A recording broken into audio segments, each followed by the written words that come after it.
couple little changes in the breaker panel here in the closet or in the hallway. We have labeled the switches for testing each of these batteries. In the hatches in the rear where the engines and generator are, there are 4 batteries. One of them is for the house, which controls things like your marine radio and your gauges and things like that. One of them is for the generator, which starts your generator. One of them is for your starboard engine, and one of them is for your port engine. We've had some problems over the past couple years with those charging properly. So I've identified which one of these is for which engine and label them as such. So now you can very easily go to each battery and see where it stands as far as charge. The house battery is 13.29, the starboard engine 13.39, the port engine 13.19, and the generator battery 13.5. So if you have a problem with one of your batteries, maybe your engine's not starting or cranking low or slow or not firing over at all, you can come to this panel, and that is which battery that is labeled for each battery, and you can tell which is which and what the condition of each battery is. One of the things in the past that has been a problem is our carbon monoxide detectors. Those have all been replaced. Historically, they were controlled off of this breaker here, and it now says unused. And what we've gone to is an individual battery-powered detector in each room.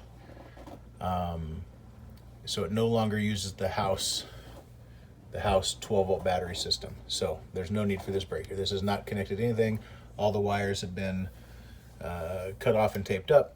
So there's nothing in there. They're just inside the wall and they're not being used for anything. Another change in here is this battery charger. We need to make sure that's for the port side engine, and this battery charger is for the starboard side engine and the generator and a couple other things. So there are 2 different battery chargers. We've labeled those with what's what. So make sure those always stay on. When you leave the boat at the end of your trip or at the end of the season, leave those on to maintain the charge on all of our batteries in the rear of the boat. Also, we have 2 water pumps. We always turn these off when we leave. Just so you know, there's 2 different water pumps. Each has its own breaker, and it is labeled as such. Note that the inverter breakers say always on. Those always do need to be on to maintain the charging on the bank of batteries in the front. In the starboard side hatch at the rear of the boat, if you look on the wall, you will see a battery charger with 3 circuit breakers. These circuit breakers are labeled starboard engine, generator, and house battery. This is the system that charges all of the batteries in the rear of the boat, except for the port engine battery, which we'll talk about in a second. Each of these 3 breakers has a button that is a reset button, and it has a little arm that will indicate if the breaker is tripped. If you notice the arm hanging down to about the 5 o'clock position, that means the breaker is tripped and the battery will not charge. Simply push that arm back up straight to approximately the 3 o'clock position, and the breaker will be reset and the charging will resume on that battery. Right between the port hatch and the hatch in the middle for the generator, there is a second battery charger that is solely for the engine on the port side. It's a gray box mounted up right under the floor. It says Charge Pro on it. It has 2 lights. One of them says charging and it's orange, and the other light is green and it says auto or maintain. If the charging is needed, the orange light will be on. If it just needs to be a maintenance charge, the green light will be on. If neither light are on, that battery charger will not be charging that battery. This is hardwired into the electrical and should be running all the time.